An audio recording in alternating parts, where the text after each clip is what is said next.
दर्शकों, जय श्री कृष्ण, जय श्री राधे। मैं हूं पंडित अजय कुमार तरंग। दर्शकों, हमारा विशेष कार्यक्रम क्या कहती है आपकी हस्तरेखा। कभी कभार ये परेशानी आती है जातकों जिनके पास अपना जन्म कुंडली का समय नहीं है, जिनको ये नहीं पता मेरा जन्म कब हुआ है, कैसे हुआ।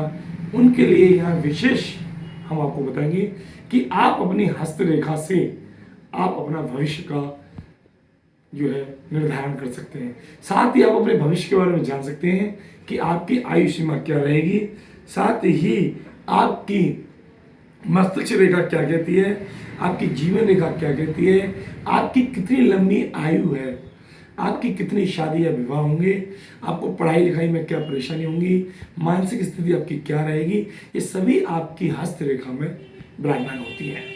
दर्शकों, मैं बताना चाहूँगा जिस तरह जन्म कुंडली का विधान है उसी तरह हमारी हस्तरेखा का भी बहुत बड़ा महत्व है। कर्मों के आधार पर हमारी हस्तरेखाएं बदलती रहती है। तो आओ जानते हैं आपके भविष्य और हस्तरेखा के बारे में। खास कर मैं बताना चाहूँगा दर्शकों, ऐसे लोग जिनकी मानसिक स्थिति सही ना हो, शादी विवाह में कोई विलम्ब आ रहा हो, आपस में पति पत्नी में नहीं बनती हो, उस चीज़ को देखने के लिए हस्तरेखा का देखना भी बहुत जरूरी है। मैं आपको बहुत ही करीब ले आकर अपनी हस्तरेखा के बारे में बताऊंगा और आपको समझाऊंगा कि हस्तरेखा में मुख्य चीज क्या होती है। दर्शकों, देखते हैं हस्तरेखा की ओर। ये सीधे हाथ का पुरुष वर्ग का जो भी हस्तरेखा होती है उसमें सीधे हाथ की हस्तरेखा देखी जाती है। और मैं आज आपको बताऊंगा कि हस्तरेखा में कौन कौन से पर्वत होते हैं और उसको हमको कैसे पहचानना है। दर्शकों, सर्वप्रथम हम चलते हैं, ये हमारी तर्जनी उंगली है जिसको हम तर्जनी उंगली बोलते हैं। इसको हम तर्जनी उंगली बोलते हैं, इसको तर्जनी।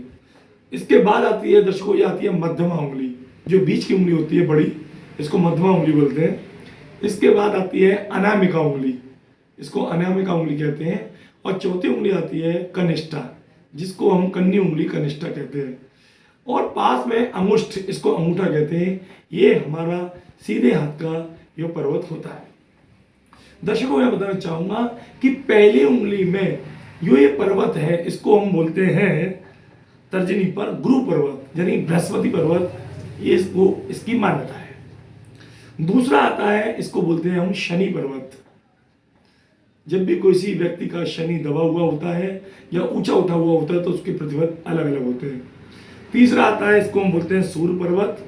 और लास्ट में आता है, ये आता है बुध पर्वत। दर्शकों, जब किसी व्यक्ति का गुरु पर्वत कमजोर हो तो उसकी मानसिक स्थिति खराब हो जाती है और वह किसी भी कार्य क्षेत्र में उसका मन नहीं लगता है और खासकर उसके घर परिवार में उसको इज्जत प्रतिष्ठा भी नहीं मिलती है।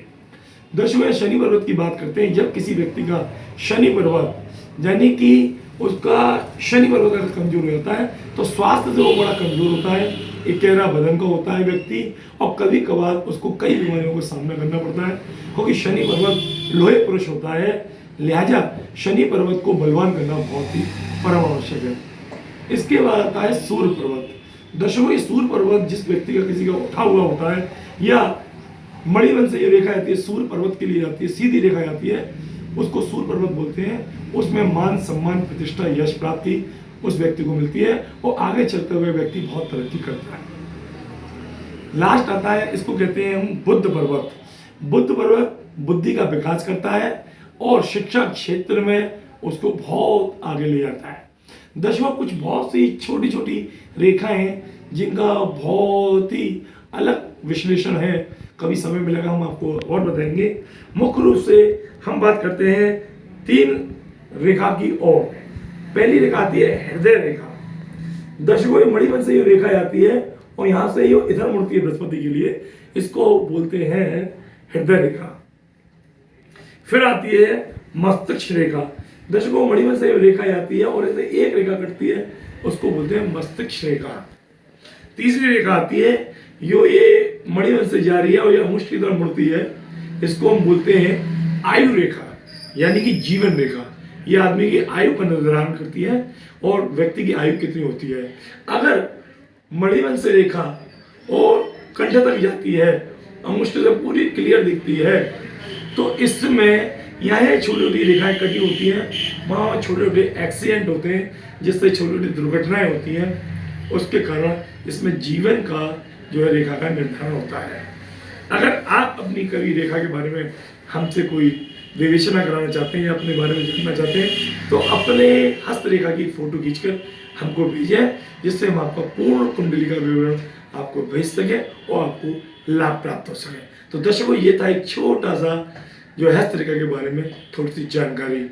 अगर आप चाहें अपनी कुंडली के बारे में, हस्तरेखा के बारे में, तो हमारा विशेष नंबर 9412178130 पर संपर्क कर सकते हैं और अपनी हस्तरेखा से भी आप अपनी कुंडली का निर्माण करा सकते हैं। जय श्री कृष्णा, जय श्री राधे।